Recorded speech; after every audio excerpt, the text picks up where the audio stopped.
Before we begin, a quick and important disclaimer.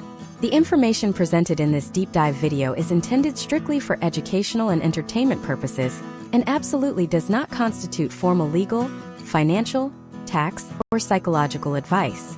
Family law, divorce proceedings, asset division, and mediation are highly complex subjects that are heavily dependent on individual circumstances and the specific jurisdictional laws of your state or county.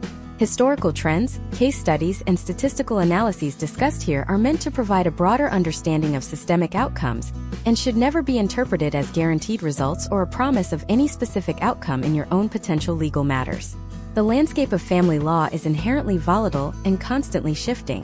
Viewers are strongly advised to conduct their own exhaustive due diligence and consult directly with licensed legal counsel, certified financial planners, and specialized mediation professionals in their local area before making any decisions that could impact their legal rights, financial stability, or familial structure. Do not use this content as a substitute for professional representation. Right now, across the sun-drenched, rapidly expanding suburban sprawl of the American Southwest, a silent wealth transfer of unprecedented scale is taking place, and it has absolutely nothing to do with real estate markets, corporate acquisitions, or venture capital. It is happening quietly behind the closed doors of family courtrooms in Texas, Arizona, New Mexico, Nevada, and Utah. Consider this highly controversial, yet statistically undeniable reality. The traditional American family court system is not engineered to provide you with justice, emotional closure, or a fair financial reset. It is an adversarial machine fundamentally designed to process human disputes, and in that protracted process, it frequently decimates the very estates it is legally tasked with dividing. We are going to look closely at a composite case study drawn directly from historical trends in Maricopa County, Arizona, and Harris County, Texas, two of the busiest and most heavily burdened family court jurisdictions in the entire United States. Imagine a couple who spent 20 years building a life together, acquiring a highly appreciated home in Scottsdale or the Houston suburbs, securing substantial retirement accounts, building a small business, and raising 2 children. When the marriage eventually dissolved, they chose the path of standard, aggressive litigation, trusting the adversarial court system to ensure a fair and equitable outcome. 18 months later, the statistical reality crushed them completely. Legal fees, discovery costs, and expert witness retainers consumed nearly 30% of their total liquid assets. The emotional toll of depositions and cross-examinations left their ongoing co-parenting relationship in absolute ashes, and the final judicial decree, handed down by a judge who had only reviewed their complex lives in brief, sterile increments over a few hours of trial time, left both parties financially compromised and deeply unsatisfied. This devastating scenario is not an outlier. This is the statistical norm for highly contested litigations. But what if the data pointed to a completely different paradigm? What if there was an alternative dispute resolution method that, according to recent historical trends and economic studies, consistently preserves generational wealth, significantly reduces timelines, and fundamentally alters the post-divorce trajectory of families living in the Southwest? That method is divorce mediation. However, the statistics surrounding its actual effectiveness, its failure rates, and its hidden financial implications are rarely discussed with the academic depth and rigorous objectivity they require. There is a very specific, deeply hidden data anomaly regarding mediation outcomes specifically within the community property states of the Southwest that drastically shifts the balance of negotiation power, and we are going to expose exactly what that anomaly is later in this rigorous analysis. If you do not understand this localized data, you are walking into what is arguably the most critical and complex financial negotiation of your entire life, entirely blind to the forces working against you. The American Southwest presents a uniquely fascinating legal and cultural landscape for this statistical analysis. States like Texas, Arizona, Nevada, and New Mexico operate under strict community property laws, a legal framework inherited centuries ago from Spanish civil law, which fundamentally dictates that almost all property and debt acquired during the lifespan of the marriage is owned equally by both spouses. This creates a distinct, often incredibly rigid starting point for asset division that drastically differs from the equitable distribution models found in the Northeast or the Midwest. When couples in the Southwest enter traditional litigation, they are immediately clashing against these rigid community property statutes in an aggressive adversarial setting. This leads to protracted, incredibly expensive battles over the valuation of private businesses, the uncovering of hidden financial assets, and the complex characterization of separate versus community property. The financial burn rate of these courtroom battles is staggering to comprehend. Historical data indicates that the average litigated divorce in these specific Sunbelt states can easily exceed tens of thousands of dollars per spouse, a figure that does not even begin to account for the massive opportunity cost of missed work, the emotional degradation of the family unit, or the long-term, documented psychological impact on children caught in the crossfire. This high-stakes environment is exactly where mediation steps in, not as some magical, conflict-free cure-all, but as a heavily structured, statistically viable legal alternative. Mediation attempts to shift the paradigm entirely from a zero-sum, win-lose courtroom battle determined by a stranger in a black robe, to a facilitated private negotiation where the parties themselves retain ultimate control over the final architecture of their separation. But the question that demands a rigorous, data-driven answer today is this: does mediation actually deliver on its theoretical promises in the real world? Are couples in the Southwest truly securing better financial settlements, maintaining more of their retirement portfolios, and drafting more sustainable custody arrangements through mediation? Or is this simply a less aggressive, slightly cheaper path to the exact same compromised, financially ruinous outcome? If you are part of the U.S. audience, whether you are currently navigating the painful complexities of a marital dissolution, anticipating the unfortunate possibility of one in your future, or are simply a student of legal systems, financial preservation strategies, and human behavioral economics, this comprehensive deep dive is designed to solve a massive informational deficit for you today. We are going to completely strip away the emotional rhetoric, the misleading marketing, and the dense legal jargon to examine the hard empirical statistics of divorce mediation specifically within the geographic, cultural, and legal boundaries of the U.S. Southwest. You are going to learn exactly how historical trends in mediation deeply correlate with the preservation of marital assets. We will systematically compare the financial retention rates of mediated settlements against the documented, often catastrophic depletion rates of fully litigated cases in booming economies like Texas and Nevada. We will meticulously analyze case studies that illustrate exactly how the mediation process impacts the highly sensitive and emotionally charged area of child custody. We will look closely at the statistical probability of achieving shared, cooperative parenting plans through mediation, and examine how those specific plans directly affect long-term compliance with child support and spousal maintenance agreements over the subsequent decades. Furthermore, we will dissect the potential outcomes of mediating high-net-worth divorces. The Southwest has seen a massive influx of wealth, tech migration, and real estate booms, leading to complex marital estates involving intricate business valuations, multiple out-of-state real estate holdings, cryptocurrency portfolios, and diverse, sophisticated investment vehicles. We will examine how mediation handles these complexities compared to a public trial. You will walk away from this analysis with a profound, unshakable understanding of the tactical advantages and the inherent, structural limitations of the mediation process. We will explore the specific, data-backed scenarios where mediation statistically thrives and creates optimal outcomes, and critically, we will identify the specific relational dynamics, such as documented histories of domestic imbalance, severe personality disorders, or deep financial opacity, where the historical data strongly suggests that mediation may actually be a dangerous, highly ineffective, and legally compromising choice. By the end of this extensive, multi-part examination, you will be fully equipped with the factual framework necessary to understand how the dissolution of a marriage absolutely does not have to be synonymous with the total destruction of a family's financial legacy. You will understand the hard statistical realities of the legal tools currently available to you, allowing you to approach one of life's most challenging and painful transitions not with paralyzing fear of the unknown judicial system, but with the extreme clarity, calculated strategy, and grounded perspective that only comprehensive, unvarnished data can provide. This masterclass is not about finding an easy way out of a difficult situation. It is about fundamentally understanding the hidden mechanics of a massive legal system, so that you can navigate it with maximum efficiency, strategic foresight, and minimal collateral damage to your future. Let us begin unspooling the numbers behind the narrative and look at the foundation of mediation data. To truly grasp the foundation of mediation data, we must first establish the 2026 baseline for marital dissolution in the American Southwest.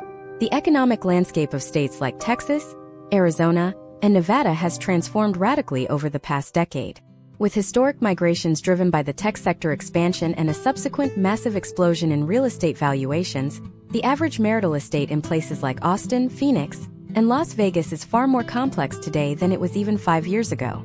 When we look at the historical trends of divorce filings in these specific jurisdictions, a stark reality emerges very quickly. The traditional family litigation system is completely overburdened, underfunded, and fundamentally incapable of handling complex financial untanglings with any degree of efficiency. Imagine a couple, let us call them David and Sarah, residing in Maricopa County, Arizona in the year 2026. They have been married for 14 years. Their marital estate consists of a primary residence that has doubled in equity, 2 significantly funded retirement accounts, and a thriving local e-commerce business David started during the 5th year of their marriage. Under strict Arizona community property laws, practically everything acquired during those 14 years is legally presumed to be owned equally by both of them.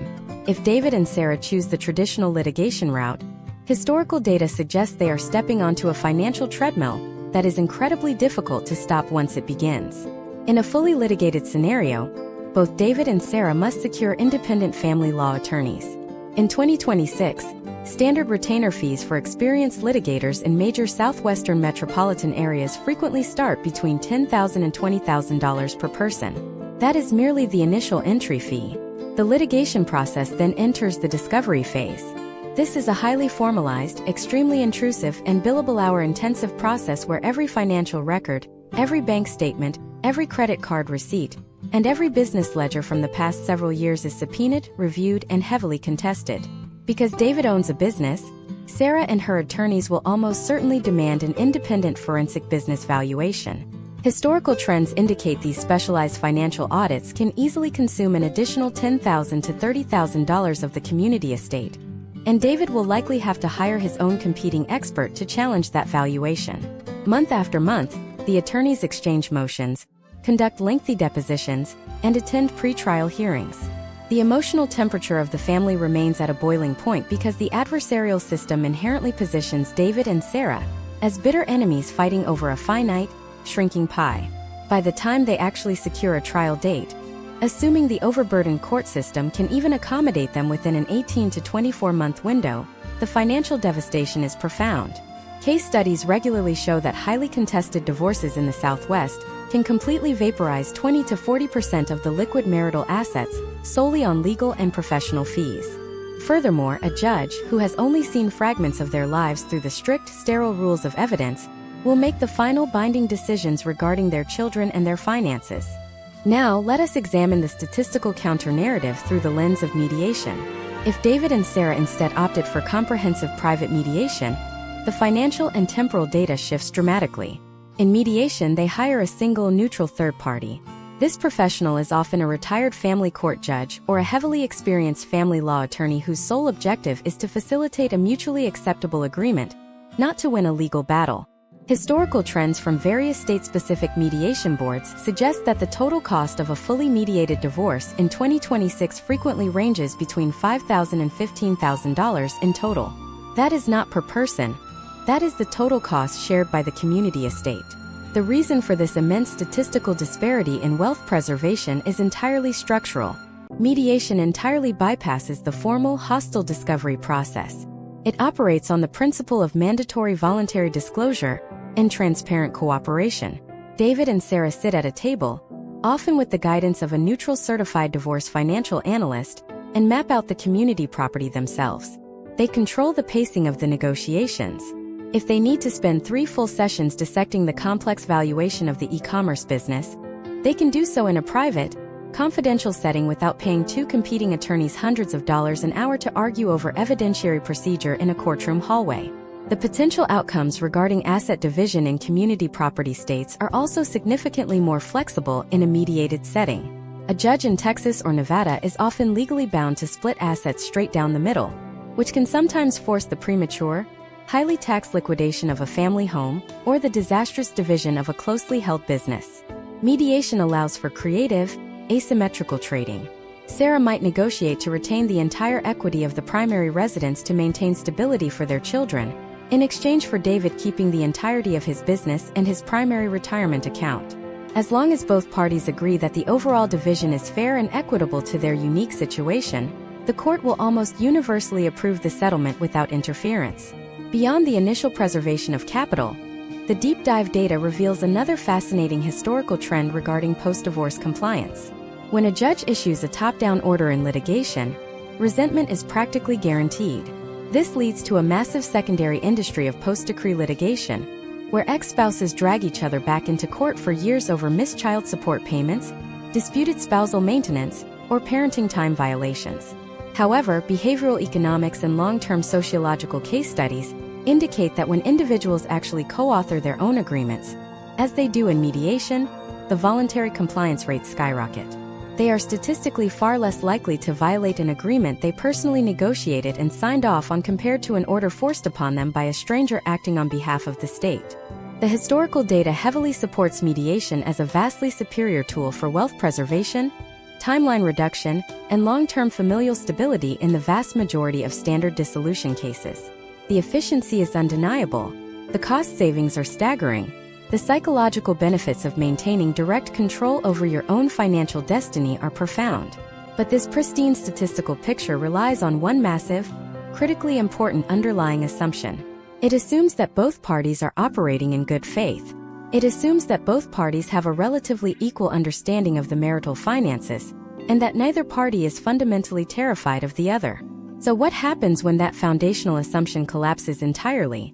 What are the potential outcomes when you place a malignant personality and their financially dependent spouse across the mediation table from one another? What does the data show when one partner has spent the last 3 years systematically hiding cryptocurrency assets in decentralized cold storage wallets, and they are using the informal nature of mediation specifically to avoid the strict subpoena powers of the traditional court system? This is precisely where the greatest systemic vulnerability of the private mediation process is exposed. In the traditional litigation model, a family court judge possesses the sweeping, compulsory power of the state. They can issue binding subpoenas directly to centralized cryptocurrency exchanges, compelling them under the threat of severe legal sanctions to surrender user data, transaction histories, and digital wallet addresses. In stark contrast, private mediation operates entirely outside of this coercive framework. It relies on a principle called voluntary, full financial disclosure. If one party enters the mediation room with the explicit, predetermined intention to commit financial fraud, the mediator, who is a neutral facilitator and not an investigative detective, has zero legal authority to compel a subpoena or force an unwilling spouse to hand over the private seed phrases to a decentralized cold storage wallet. Consider the highly realistic case study of Michael and Elena, navigating their marital dissolution in the booming technological hub of Austin, Texas, in the year 2026. Over the past 5 years, Michael, a senior software engineer, systematically siphoned portions of his performance bonuses away from their joint banking accounts. Instead of investing in traditional, highly visible marital assets like mutual funds or real estate, he slowly converted these community funds into digital assets, subsequently moving those holdings off centralized exchanges and into untraceable hardware wallets kept entirely offline. Under Texas community property law, every fraction of that cryptocurrency acquired during the marriage belongs equally to Elena. However, as they enter mediation, Michael simply omits these digital assets from his sworn financial affidavit. Because the process is informal and built on the presumption of mutual good faith, Elena and the mediator are initially completely blind to the fact that nearly 40% of their actual liquid net worth is sitting in a flash drive hidden in Michael's desk drawer. This scenario represents one of the most dangerous potential outcomes for spouses engaging in alternative dispute resolution without proper specialized representation. If Elena proceeds through the mediation, signs a final binding settlement agreement, and the divorce decree is officially finalized by a Texas judge, reopening that case years later upon the discovery of the hidden cryptocurrency is a monumental, statistically improbable legal uphill battle.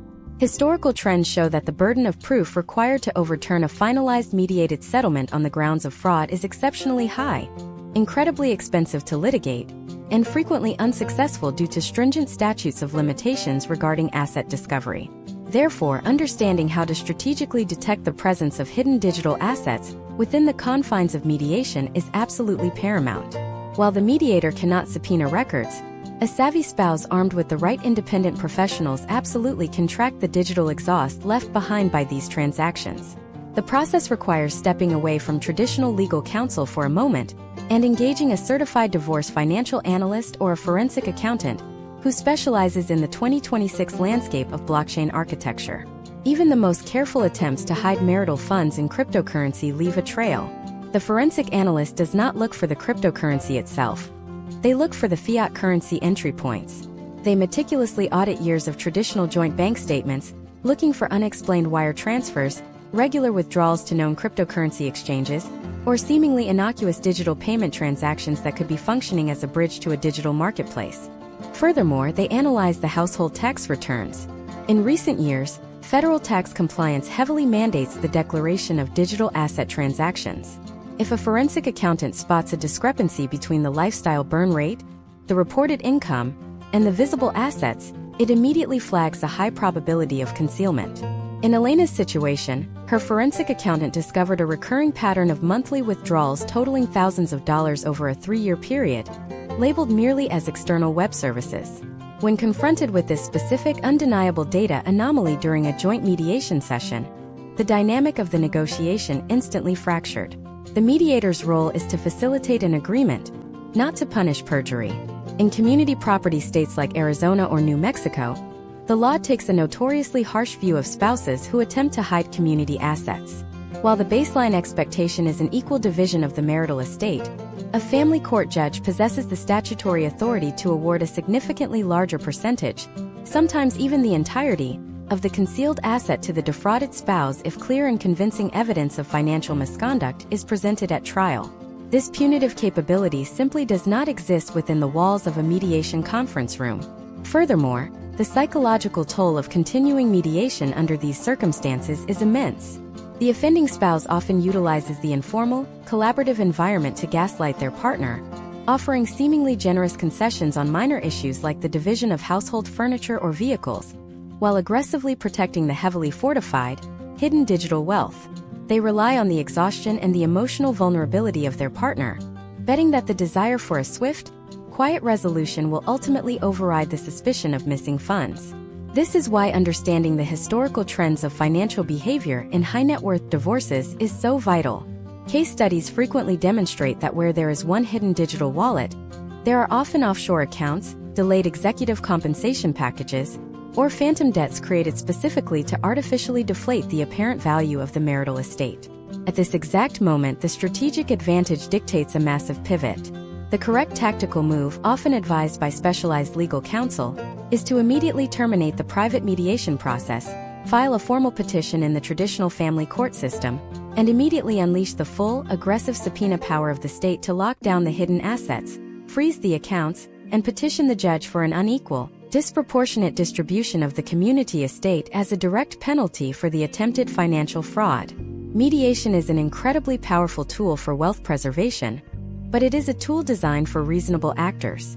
It is not a shield for financial predators, provided you know exactly how to recognize the signs of digital deception before you sign the final binding paperwork.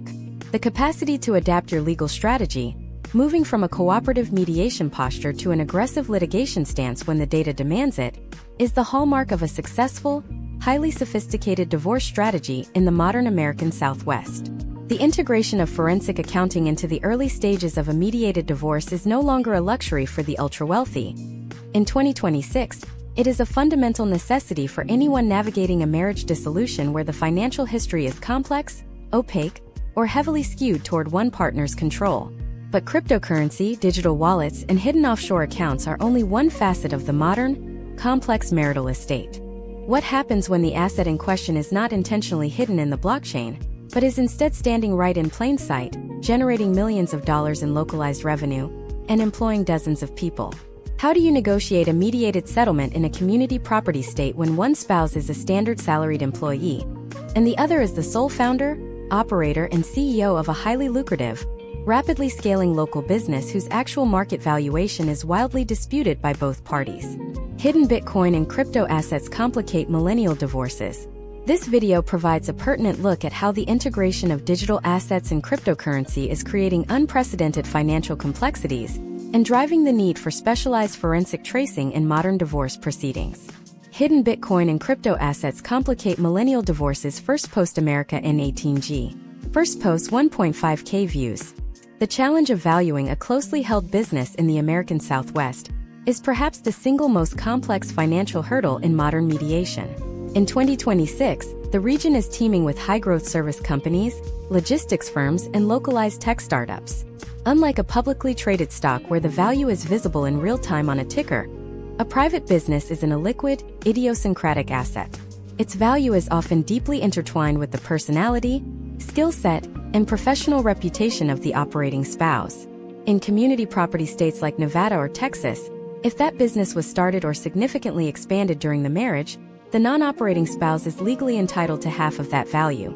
This creates a high-stakes mathematical standoff that can easily derail even the most amicable mediation. Imagine a case study involving a couple in Las Vegas, Nevada, whom we will call James and Isabella.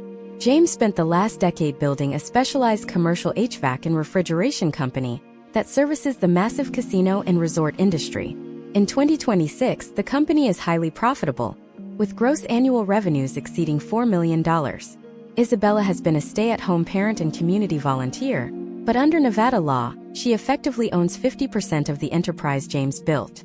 In a traditional litigated setting, this scenario is a recipe for a financial bloodbath. James would hire a valuation expert to argue the business is worth as little as possible, perhaps suggesting it is merely worth the value of its physical trucks and equipment. Isabella would hire her own expert to argue for a massive valuation based on future projected earnings and goodwill. The historical trends for this specific type of litigation in the Southwest show that these two experts will often be hundreds of thousands, if not millions of dollars apart in their conclusions. They will then spend months and tens of thousands in community funds, arguing over complex accounting methodologies like the capitalized excess earnings method versus the discounted cash flow analysis. In mediation, however, there is a statistically significant opportunity to bypass this expensive warfare through a process known as a joint neutral valuation. In a joint neutral valuation, James and Isabella agree to hire one single, highly credentialed business appraiser who serves as a neutral expert for the mediation process. This appraiser does not represent James or Isabella. They represent the truth of the numbers. This immediately cuts the professional fees in half and removes the adversarial incentive to inflate or deflate the numbers. The expert deep dives into the company's tax returns, profit and loss statements, and balance sheets from the last 5 years. They analyze the specific market conditions of the Southwest refrigeration industry in 2026. They look at the company's recurring contracts with major resorts on the Strip and assess the risk level of those contracts. One of the most critical and often misunderstood components of this data-driven process is the concept of personal goodwill versus enterprise goodwill. In many Southwestern jurisdictions, the value of the business that is attributable solely to James's personal relationships and technical expertise, his personal goodwill, is often considered separate property and not subject to division. Conversely, the value inherent in the business name, its location, its systems, and its staff, the enterprise goodwill, is community property. A neutral appraiser in mediation can meticulously separate these two figures, providing a clear data point that both parties can trust as a baseline for negotiation. The power of mediation in this context is found in the creative flexibility of the eventual settlement. In a courtroom, a judge might find that the business is worth $2 million and order James to pay Isabella $1 million in a lump sum. If James does not have $1 million in liquid cash, which is common for business owners whose wealth is tied up in the company, the judge might force a sale of the business or order a massive unsustainable loan. This is a catastrophic potential outcome that destroys the very engine of wealth for both parties and their children. Through the facilitated dialogue of mediation, James and Isabella can look at the data and construct a much more sophisticated, sustainable exit. Case studies frequently show mediated settlements where the non-operating spouse receives a larger share of other community assets, like the equity in the family home and the entirety of the liquid brokerage accounts, in exchange for the operating spouse retaining the business in its entirety. Or they might agree to a structured buyout, where James pays Isabella her share of the business value over a period of 5 to 7 years, including a calculated interest rate. This preserves the business's operational cash flow, while ensuring Isabella receives her legal share of the community estate. Step by step, the mediation process allows these parties to conduct a sensitivity analysis on these different scenarios. They can model exactly how a 5-year payout affects James's ability to reinvest in the company, and how it impacts Isabella's long-term financial security and tax liability. This level of granular, collaborative planning is virtually non-existent in the blunt force environment of a family court trial. Historical data indicates that mediated business settlements have a significantly higher rate of long-term success because they are grounded in the actual financial reality of the enterprise, rather than a theoretical legal mandate. However, even when the business valuation is settled and the digital assets are accounted for, there is another statistical mountain to climb that often creates the most profound emotional and financial volatility in the Southwest. This is the issue of spousal maintenance, commonly known as alimony. In states like Texas, spousal maintenance is notoriously difficult to obtain and strictly limited by statute. In states like Arizona or Nevada, it is much more discretionary. This legal inconsistency across the region creates a massive informational vacuum that can be exploited. Furthermore, as we move into the next phase of our deep dive, we have to address a shifting demographic trend that is fundamentally altering the mediation landscape in 2026: the rise of the silver divorce. Statistics show that divorce rates for couples over the age of 50 have doubled in the last 20 years. These cases do not involve child custody battles, but they involve something equally complex: the division of decades-old pension plans, the navigation of Social Security benefits, and the long-term management of chronic health insurance needs.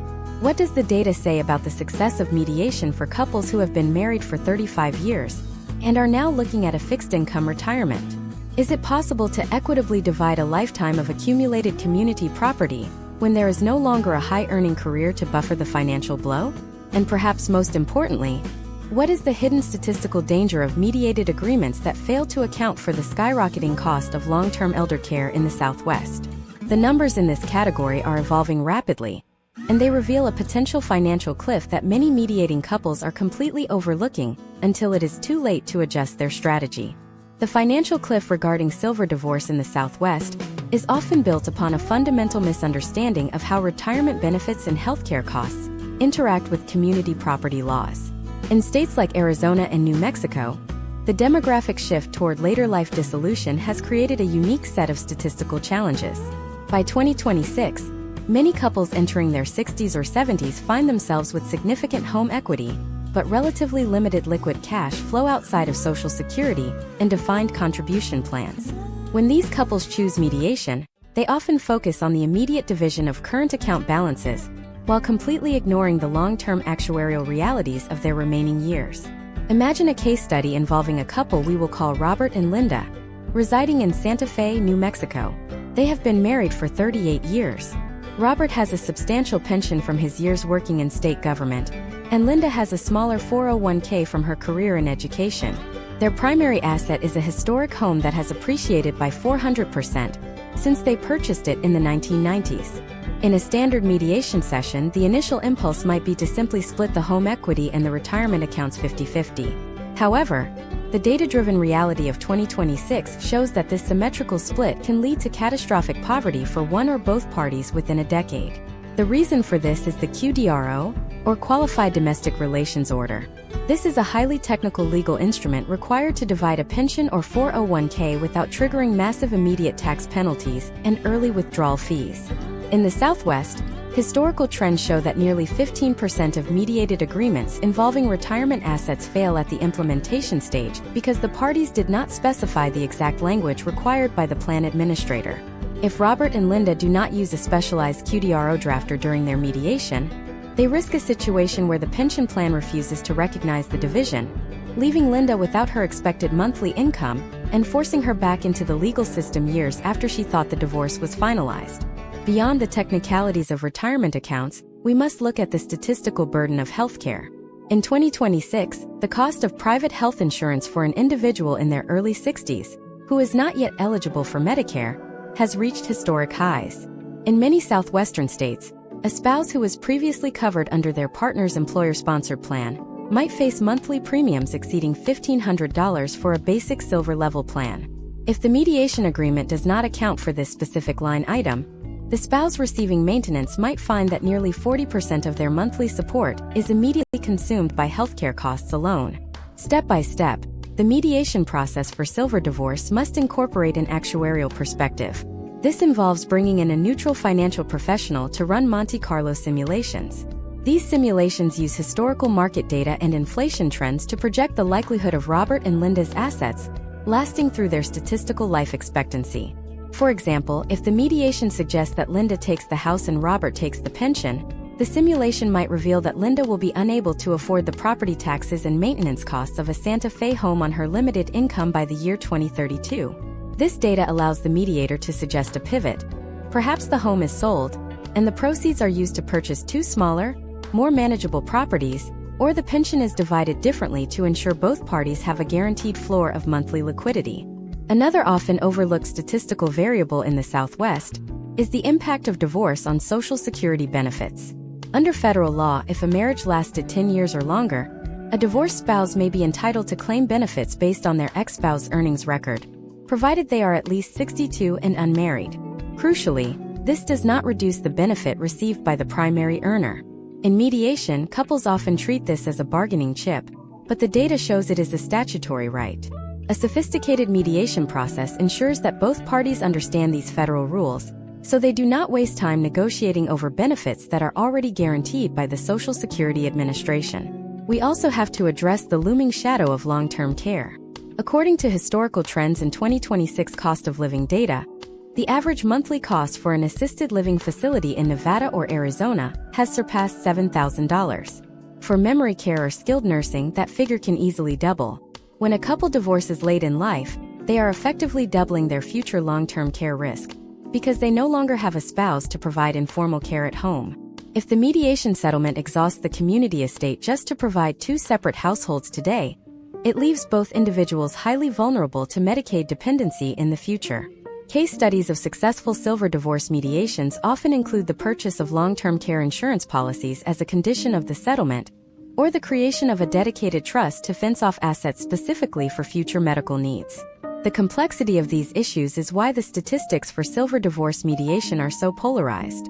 When conducted with high-level financial neutral experts, these mediations have some of the highest satisfaction rates because they provide a level of security and granular planning that a judge simply cannot offer in a crowded courtroom. However, when conducted as a simple split of assets without regard for tax implications, healthcare inflation, or actuarial longevity, they frequently result in a standard of living drop that is far more severe than what is seen in younger demographic groups. As we continue this deep dive, we have to move from the financial architecture of the estate to the most volatile and emotionally significant data point in any Southwest divorce: the children. The region is home to some of the fastest-growing families in the United States, and the laws regarding parenting time are undergoing a massive shift. In 2026, states like Arizona have moved toward a strong statutory presumption that equal 50-50 parenting time is in the best interest of the child. This legal baseline has fundamentally changed the power dynamics of mediation. But what does the actual data say about the success of these 50-50 arrangements? Does the convenience of a mediated parenting plan actually translate to better emotional outcomes for the children? Or does it simply mask a deeper conflict that will eventually explode back into the courtroom? We are going to look at the statistical correlation between mediated custody agreements and long-term child well-being, including a look at the emerging data on nesting arrangements, where the children stay in the family home and the parents rotate in and out. Is this 2026 trend a sustainable solution for the modern Southwestern family? Or is it a financial and logistical nightmare waiting to happen? The answer lies in a very specific set of longitudinal studies that most parents never see until they are already in the middle of a mediation session. The longitudinal data on child well-being in the wake of Southwestern divorce mediations provides a fascinating look into the 2026 parenting landscape. In states like Arizona, the statutory pivot toward a 50-50 parenting presumption has created a massive demand for highly structured, data-driven parenting plans. However, the success of these plans is not determined by the mere fact of equal time, but by the granular details of how that time is managed. When we examine the historical trends of mediated custody agreements in high-conflict zones like Clark County, Nevada, or Salt Lake County, Utah, a very specific pattern emerges. The most sustainable agreements are those that utilize a transition model backed by developmental psychology.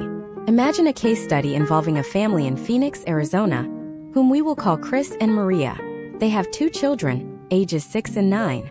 In their mediation, they are presented with several different 50-50 schedule options. The most common in the Southwest in 2026 is the 2-2-3 rotation, where children spend 2 days with parent A, 2 days with parent B, and a long 3-day weekend with parent A before swapping the next week. While this sounds equitable on paper, the longitudinal data suggests that for high-energy school-age children, The frequency of transitions can actually lead to increased cortisol levels and academic instability if the parents do not share a high degree of logistical synchronization. Step by step, the mediation process allows Chris and Maria to stress test these schedules against their actual work calendars and the children's extracurricular activities. They can look at the data regarding school proximity and commute times in the heavy Phoenix traffic. In a courtroom, a judge might simply order the 223 and move to the next case. In mediation, Chris and Maria can realize that a week-on, week-off schedule with a midweek dinner visit might actually be the superior statistical choice for their 9-year-old, who requires more consistent focus for homework, while perhaps maintaining a more frequent rotation for the 6-year-old. This brings us to the emerging 2026 trend of nesting, or bird nesting. This is a radical departure from traditional custody arrangements where the children remain in the primary family residence, and the parents are the ones who rotate in and out according to the custody schedule. In the high-cost real estate markets of the Southwest, nesting is often marketed as a way to provide maximum stability for the children during the initial transition period. However, the deep dive data on nesting reveals a very complex set of potential outcomes. Historical trends indicate that nesting has a high success rate as a short-term bridge, usually lasting 6 to 12 months, but the failure rate skyrockets beyond the 1-year mark.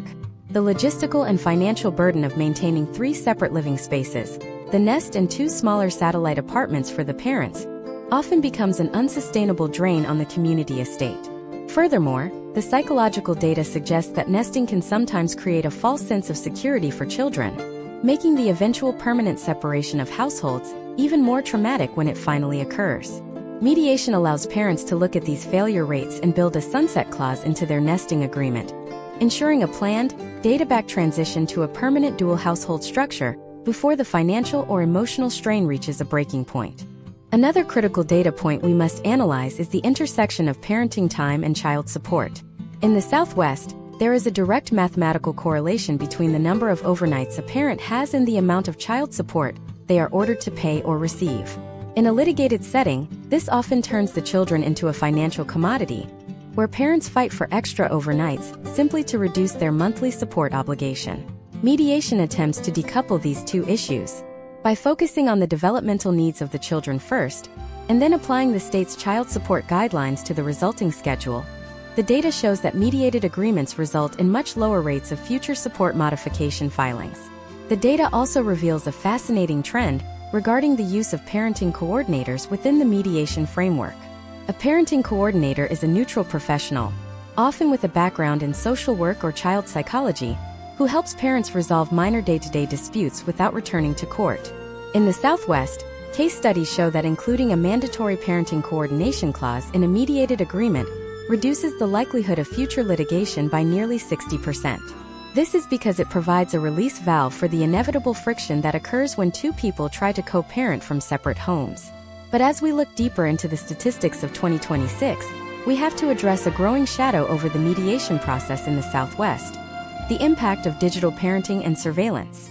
With the ubiquity of smart home technology, GPS tracking on children's devices, and social media monitoring, the mediation room is increasingly becoming a battleground for digital privacy. How do you mediate an agreement that governs one parent's use of AirTags on a child's backpack? What does the data say about the psychological impact of digital tethering in a post-divorce environment? Furthermore, we must confront the statistical reality of relocation. The Southwest is a transient region with high job mobility. What happens to a mediated 50-50 parenting plan when one parent receives a career-defining job offer in another state? The data on move-away cases in states like Nevada and Texas shows that these are the most litigated and most expensive post-divorce disputes. Can mediation effectively handle the statistical probability of a future relocation? Or are these agreements just ticking time bombs? We are going to examine the exact language used in high-success mediated relocation clauses. We will look at how the data on airline costs, travel times, and virtual visitation technology is being used to create long-distance parenting plans that actually hold up over time. But there is a much darker data set we have to address before we can conclude this deep dive. What happens when the mediation process is used as a tool for coercive control? What are the statistical red flags that a mediator, or a spouse, should look for to identify when the collaborative process is being weaponized to maintain an abusive power dynamic? The numbers in this area are chilling, and they represent the absolute limits of what mediation can and should achieve. The statistical analysis of mediation failure often points toward a phenomenon known as the power imbalance trap. In the high-growth corridors of the American Southwest, where traditional roles often intersect with high-stakes corporate or entrepreneurial careers, this imbalance is not always overt. It often manifests as a subtle but persistent informational or psychological asymmetry. In 2026, data from various family law research institutes in states like Nevada and Arizona suggest that nearly 12% of mediated agreements are later challenged on the grounds of duress or unconscionability. While the court rarely overturns a signed agreement, the high rate of challenges indicates a systemic failure in the screening process for mediation candidacy. Imagine a case study involving a couple in Henderson, Nevada, whom we will call Sarah and Thomas. Thomas has spent 15 years as a high-level executive in the gaming industry, while Sarah transitioned to a part-time consulting role to manage the household and their 3 children. Throughout the marriage, Thomas managed all financial accounts, controlled the passwords to their investment portfolios, and dictated the family budget. When they enter mediation, Thomas uses his superior knowledge of the community estate to frame the negotiation. He presents a pre-packaged financial spreadsheet that appears comprehensive, but subtly undervalues his restricted stock units and deferred compensation plans. In this scenario, Thomas is not just using a financial advantage, he is utilizing a psychological one. Behavioral data from 2026 mediation studies shows that in households with a history of coercive control, the less dominant spouse often experiences a cognitive state known as decision fatigue or survival-based compliance. Sarah, wanting to avoid the high-conflict environment of a trial that Thomas has threatened will leave her with nothing, agrees to terms that are statistically unfavorable. She might accept a lower monthly spousal maintenance figure in exchange for keeping the family home, not realizing that without the proper maintenance amount, the data shows she will be unable to afford the home's property taxes and escalating utility costs in the Nevada summer. Step by step, the mediation process is supposed to include a screening phase designed to identify these exact red flags. In 2026, many specialized mediation practices in the Southwest have implemented mandatory, separate pre-mediation interviews. During these private sessions, the mediator looks for specific behavioral markers. Does one spouse interrupt or speak for the other? Is there a history of financial or physical intimidation? Does one party seem excessively eager to sign any document just to end the process? Historical trends indicate that when these red flags are present, the potential outcomes of mediation shift from a fair compromise to a mechanism for institutionalized exploitation. The data regarding domestic violence in mediation is particularly critical. In most Southwestern jurisdictions, mediation is actually contraindicated, or even legally prohibited in cases with a documented history of domestic abuse. This is because the fundamental requirement of mediation, the ability of both parties to negotiate freely and as equals, cannot exist when one party is in fear for their physical safety or emotional well-being. However, the 2026 statistics show that many cases involving undisclosed or non-physical coercive control still slip through the cracks.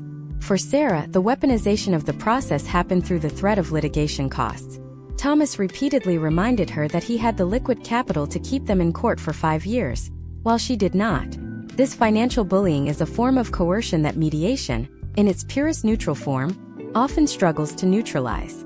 To counter this, a growing trend in the Southwest is the use of attorney-assisted mediation. In this model, Sarah would not sit alone in a room with Thomas and the mediator. Instead, she would have her own independent legal counsel present to review every data point in real time. The presence of an advocate changes the statistical probability of a fair outcome significantly.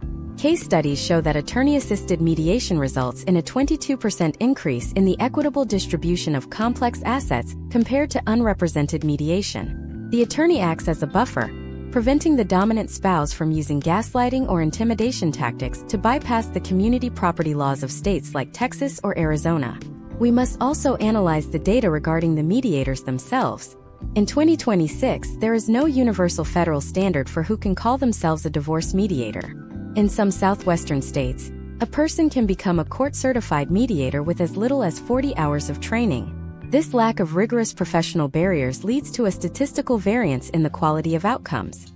Historical trends suggest that mediations led by professionals with dual backgrounds, such as a JD and a master's in social work or a CPA certification, result in settlements that are more durable and less likely to be litigated in the future. These specialists are trained to see through the financial opacity and the emotional manipulation that a less experienced mediator might miss. Furthermore, we need to address the impact of the 2026 economic environment on these power dynamics. With interest rates remaining volatile and the cost of living in the Southwest rising faster than the national average, the pressure to settle quickly is immense. This pressure disproportionately affects the spouse with less liquid capital. Data-driven analysis shows that spouses who are pressured into a quick settlement in mediation often find themselves back in court within 36 months to seek an upward modification of support, a process that usually costs more in the long run than if they had pursued a more thorough, albeit slower, initial negotiation. This brings us to a critical junction in our deep dive. If mediation has these potential pitfalls and structural vulnerabilities, why do the overall statistics still favor it so heavily over litigation? The answer lies in a very specific, often overlooked metric: the rate of post-divorce emotional recovery. While the financial data is mixed in high-conflict cases, the psychological data is nearly unanimous. Individuals who complete a mediated divorce, even a difficult one, report a faster return to baseline mental health and lower levels of chronic stress compared to those who endure a multi-year trial. But what about the outliers? What about the cases where the community property is not just a house and a 401k, but a massive multi-generational ranch in West Texas or a sprawling vineyard in the Verde Valley? These are not just assets, they are legacies. How does mediation handle the statistical complexity of land rights, water rights, and mineral interests that have been in a family for a century? The data in this niche area of Southwestern law is incredibly specialized, involving a collision of family law, real estate law, and environmental regulation. We are going to explore how high-stakes mediation protects these legacies from being carved up by a court that doesn't understand the land. And as we move toward the final sections of this masterclass, we have to look at the ultimate statistical finality: the signed agreement. What does it actually take to make a mediated settlement bulletproof in the eyes of a Southwestern judge in 2026? There is a very specific sequence of legal checks and balances that must occur after the last mediation session is over, and if you miss even one of them, the entire 18-month process could be ruled invalid on a technicality. The technical finality of a mediated settlement in the Southwest is where the theoretical meets the bureaucratic. In the year 2026, the procedural requirements for a binding Memorandum of Understanding, or MOU, have become increasingly rigid as state legislatures in Arizona and Texas seek to reduce the volume of cases being returned to the docket due to drafting errors. If you successfully navigate 12 hours of intense negotiation, but fail to execute the resulting document according to the specific statutory codes of your jurisdiction, you have essentially engaged in an expensive academic exercise rather than a legal resolution. Imagine a case study involving a couple in the Texas Hill Country, whom we will call Jackson and Avery.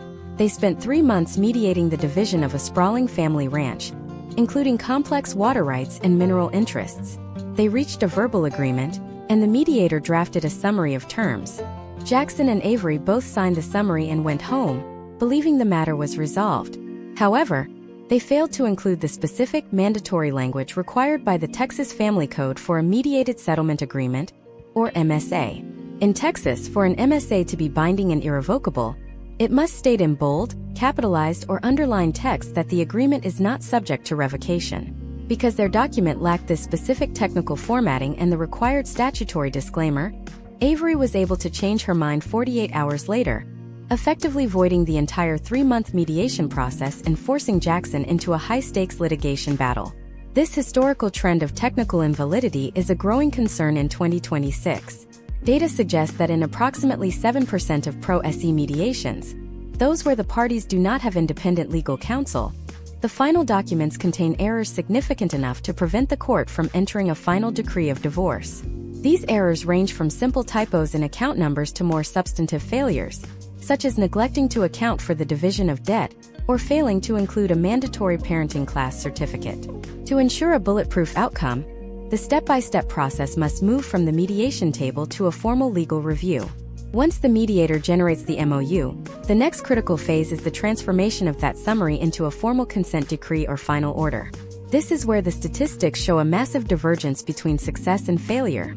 In states like New Mexico, a consent decree must be meticulously drafted to address every single aspect of the community estate, including the exact legal descriptions of real property and the specific names of financial institutions holding marital funds. If the mediation agreement says the husband gets the house, but the formal decree does not include the legal metes and bounds description found in the county property records, the title company will refuse to process the deed transfer, leading to a logistical nightmare years later when the party tries to sell or refinance the home. Furthermore, we must address the statistical importance of the review period. In many Southwestern jurisdictions, there is a cooling-off period mandated by law or encouraged by judicial practice. Historical trends indicate that settlements signed in the heat of a marathon 10-hour mediation session have a higher rate of buyer's remorse. By 2026, many high-end mediation firms in Phoenix and Las Vegas have implemented a mandatory 48-hour review period, where parties are encouraged to take the draft agreement to an independent consulting attorney. This attorney does not represent the couple. They represent the interests of their specific client, ensuring that the mediated terms do not inadvertently waive significant legal rights or create unintended tax liabilities. The tax implications of a mediated settlement are a data point that is frequently overlooked until the first tax season post-divorce. In the American Southwest, where real estate values have skyrocketed by 2026, the capital gains implications of selling a family home or transferring business interests can be staggering. A mediated agreement might look equitable on the surface, but if one spouse receives $1 million in a tax-deferred retirement account while the other receives $1 million in a primary residence with a low-cost basis, the actual net value is wildly different once the IRS takes its share. Case studies show that successful mediations increasingly involve a neutral tax professional who runs a shadow tax return for each spouse based on the proposed settlement terms. This data allows the parties to adjust the asset division to ensure that the after-tax outcome is truly equitable. Another critical technicality involves the division of debts. In community property states, creditors are generally not bound by a divorce decree. If a mediation agreement states that Jackson will pay off a joint credit card, but he fails to do so, the credit card company can still pursue Avery for the full balance because she signed the original contract with the bank.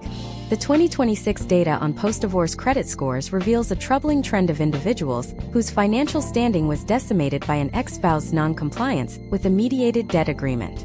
To counter this, sophisticated mediation agreements now include indemnification clauses and specific timelines for refinancing joint debts into individual names, providing a layer of protection that a simple verbal promise cannot offer. The statistical durability of a mediated agreement is also tied to its flexibility. Life in the Southwest is dynamic. Jobs move, children grow, and economies shift.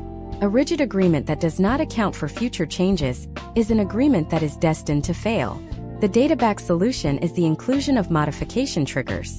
These are specific predefined events, such as a child reaching a certain age, a parent's income changing by a certain percentage, or a planned relocation, that trigger a mandatory return to mediation rather than a return to court.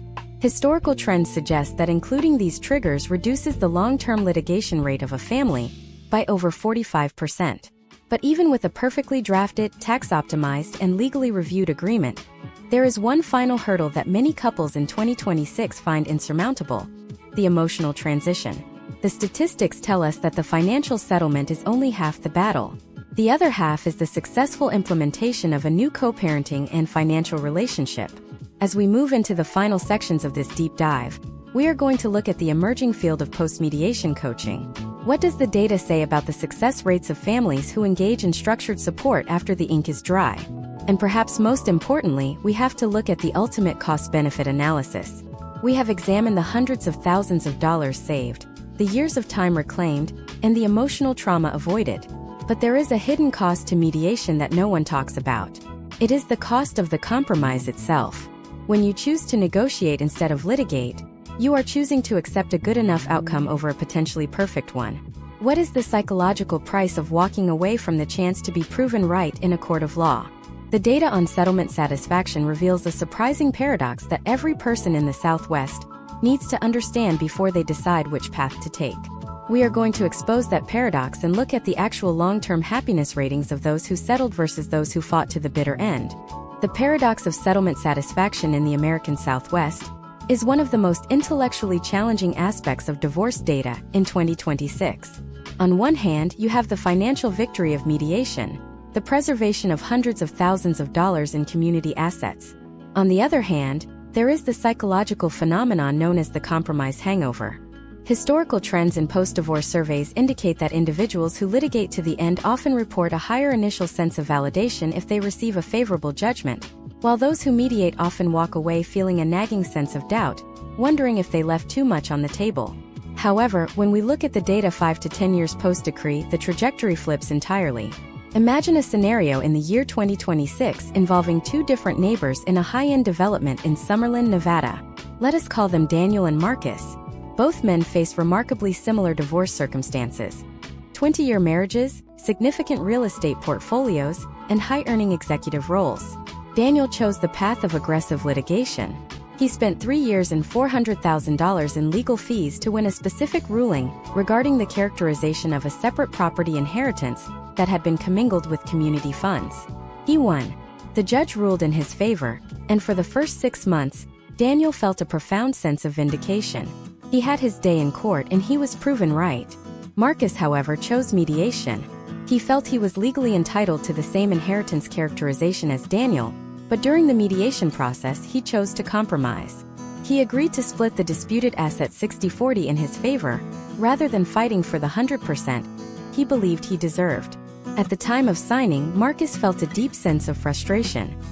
He felt he had been coerced by the reality of legal costs into accepting an unfair deal. He walked away from the mediation table feeling like he had lost, despite the fact that the entire process cost him only $15,000 and was finished in 4 months. Now, let us look at the 2026 longitudinal data for these two individuals 5 years later. Daniel, despite his courtroom victory, has a decimated relationship with his adult children, who were forced to provide testimony and depositions during the 3-year battle. His health metrics show significantly higher levels of chronic cortisol and stress-related inflammation. Furthermore, he has spent another $100,000 in post-decree litigation because his ex-spouse, feeling humiliated by the trial, has contested every single minor detail of the final order as a form of emotional retaliation. Marcus, by contrast, has seen his remaining 60% of the disputed asset grow significantly in a stabilized market. Because the mediation process was confidential and less adversarial, he and his ex-spouse are able to attend their children's weddings and graduations without the need for coordinated security or separate seating. The data shows that Marcus's long-term happiness rating is statistically much higher than Daniel's. This is the paradox of the Southwest mediation landscape. The path that feels like a loss in the short term is statistically the most likely to result in a long-term win for your quality of life. Step by step, this data suggests that the goal of mediation is not to reach a perfect agreement, but to reach a sustainable one. In 2026, we see the rise of what researchers call the durability index. This index measures how likely an agreement is to remain unchanged for 5 years. The historical trends show that mediated agreements have a durability index that is nearly 40% higher than court-ordered decrees. This is because a court-ordered decree is a rigid document designed for a single point in time, whereas a mediated agreement is often built with the flexibility to evolve alongside the family. In the Southwest, this durability is tested by the extreme economic volatility of the region. Consider the impact of the 2026 housing market fluctuations in Phoenix or Salt Lake City. A mediated agreement often includes provisions for what happens if a home cannot be sold at a certain price point, or if interest rates prevent one spouse from refinancing. Litigation rarely offers this level of nuanced contingency planning. The judge simply orders the house sold by a certain date. If the market is down, both parties take a catastrophic hit. Mediation allows the parties to look at the data and agree to a deferred sale or a rental arrangement until the market recovers, preserving the equity for both. Furthermore, we must examine the data on the transition from spouse to co-parent.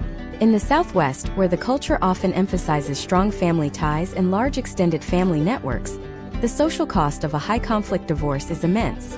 Case studies of families in New Mexico and Texas show that the adversarial nature of litigation often results in a permanent fracturing of these extended networks. Grandparents, cousins, and family friends are often forced to take sides, creating a ripple effect of social isolation. Mediation, by its very nature, encourages the maintenance of these social structures. The data shows that children in mediated families have significantly higher rates of consistent contact with both sets of grandparents compared to children in litigated families. But what about the financial recovery period? Historical trends in 2026 show that the average time it takes for an individual to return to their pre-divorce net worth is nearly 3 times longer for those who litigate. The combined impact of legal fees, lost productivity, and the poor investment decisions often made under the extreme stress of a trial creates a massive financial drag. In mediation, the lower cost and faster timeline allow individuals to begin the process of wealth rebuilding almost immediately. For an executive or business owner in a fast-paced economy like Austin or Las Vegas, those 2 extra years of focused, unstressed professional output can translate into millions of dollars in career earnings that would otherwise be lost to the litigation machine.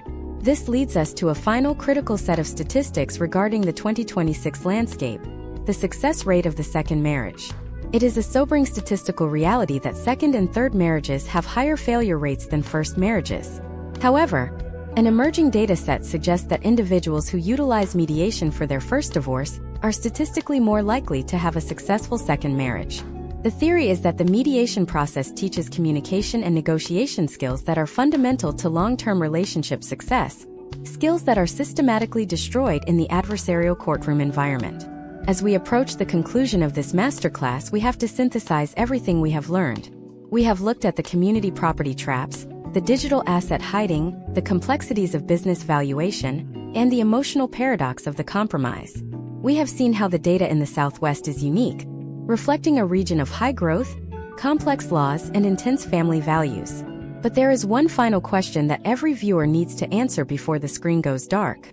If the data so clearly points toward mediation as the superior path for wealth preservation, child well-being, and long-term happiness, why is the litigation industry in the Southwest still a multi-billion-dollar enterprise? What is the one psychological trigger that still drives thousands of people every year to ignore the statistics and choose the path of mutual destruction? And more importantly, how can you identify if that trigger is currently clouding your own judgment? In the final part of our deep dive, we are going to look at the psychology of the win and provide the ultimate checklist to determine, once and for all, if your specific case is a candidate for the statistical success of mediation or if you are one of the rare few who truly belongs in a courtroom. The answer might surprise you, and it will certainly change the way you view your legal future. The psychological trigger that keeps the multi-billion-dollar litigation industry thriving in the Southwest, despite the overwhelming statistical evidence in favor of mediation, is the primal human desire for a moral victor. In the year 2026, social scientists have identified a specific cognitive bias known as the retribution heuristic. This is the subconscious belief that the pain of a marital transition can only be balanced by a public declaration of fault or a significant financial penalty imposed on the other party. When a person in Phoenix or Dallas feels deeply betrayed, the quiet, compromise-oriented room of a mediator feels like an inadequate stage for their grief. They want a judge to look them in the eye and say they were right, and they want the other person to be told they were wrong. However, the data from family courtrooms across the Southwest in 2026 tells a much colder story. Judges are increasingly viewing their role as administrative rather than moral. Due to the sheer volume of cases in high-growth counties like Maricopa or Harris, a judge often has less than 20 minutes to review the details of a 20-year marriage. In that environment, the potential outcomes for moral vindication are statistically near zero. The judge is looking for a mathematically viable division of assets and a safe parenting schedule. They are not there to provide the emotional closure or the apology that many litigants are subconsciously seeking. By choosing litigation to satisfy the retribution heuristic, individuals are essentially buying an extremely expensive lottery ticket for a prize that the court is no longer in the business of handing out. Imagine a final case study involving a character we will call Benjamin. Benjamin discovered that his spouse had been engaged in a long-term extramarital affair and had spent thousands of dollars of community funds on travel and gifts for a third party.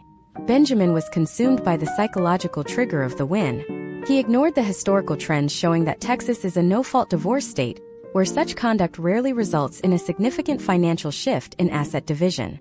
He spent 2 years and nearly $200,000 in legal fees pursuing a trial. He wanted the world to know the truth. When he finally got to court in 2026, the judge acknowledged the waste of community funds, ordered the spouse to reimburse half of that specific spent amount, about $12,000, and then proceeded to split the remaining $1 million estate 50-50 according to standard community property principles. Benjamin spent $200,000 to get $12,000 back, and he lost 2 years of his life in the process. This is the hard reality of the litigation trap. To help you determine if you can avoid this and find success in mediation, we have developed the 2026 Statistical Candidacy Checklist. This is not a set of instructions, but a framework of questions based on the case studies and data we have analyzed throughout this masterclass. First, you must evaluate the information gap. If one spouse has absolute control over the finances and refuses to provide documentation, the statistical likelihood of a fair mediation outcome drops significantly. Mediation requires a baseline of transparency.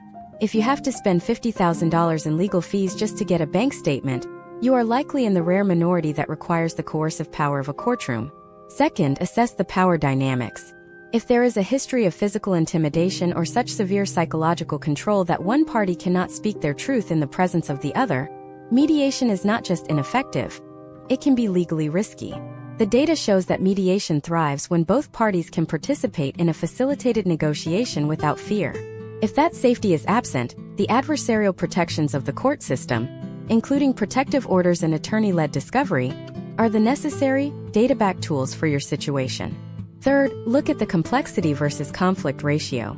A divorce can be highly complex but low in conflict. For example, a couple with 20 rental properties in Nevada and a joint tech startup in Utah has massive complexity. However, if they both agree they want to move on and preserve the value of those assets, they are the ideal candidates for mediation. The statistics show that high complexity, low conflict cases see the greatest financial benefit from mediation because they can hire one set of neutral experts rather than two sets of warring ones. Conversely, a low complexity case with high conflict, such as two parties fighting over the sentimental value of a family pet or a specific piece of furniture, is often where litigation is the most wasteful. In these instances, the legal fees frequently exceed the total value of the items in dispute. The final question of the checklist involves the future orientation. Are you making decisions based on what happened in the past, or based on what you want your life to look like 5 years from now? The data consistently shows that people who use mediation to build a bridge to their future have higher post-divorce wealth and happiness scores. People who use litigation to settle the score of the past almost always end up poorer and more bitter. As we conclude this deep dive into the statistics of the American Southwest, the evidence is clear. For the vast majority of the population in 2026, divorce mediation is not just a secondary option. It is the most statistically sound strategy for preserving a family's financial and emotional legacy. It is a process that rewards transparency, encourages creative problem-solving, and places the power of the outcome back into the hands of the people who actually have to live with it. While it requires the courage to compromise and the discipline to move past the retribution heuristic, the long-term rewards are documented in every data set we have explored, from the retention of retirement accounts to the emotional stability of the next generation. We have reached the end of this deep dive into mediation statistics, but the story of the modern Southwest legal landscape is just beginning. There is a massive parallel shift happening right now that intersects with everything we have discussed today. While mediation handles the dissolution of the marriage, a new set of data is emerging regarding the formation of new unions in a post-litigation world. The rise of the 2026 lifestyle-based prenuptial agreement is fundamentally changing how people enter into relationships, and the statistics behind these agreements are even more controversial than the divorce data we have uncovered today. If you thought the division of community property was complex, wait until you see the data on social media clauses, infidelity penalties, and the new digital prenup trends taking over Silicon Hills and the Vegas tech corridor. We are preparing a follow-up investigation into how the lessons learned from these mediation statistics are being used to bulletproof the next generation of American marriages. The patterns we found in the wreckage of these divorces are now the blueprint for the legal foundations of the future.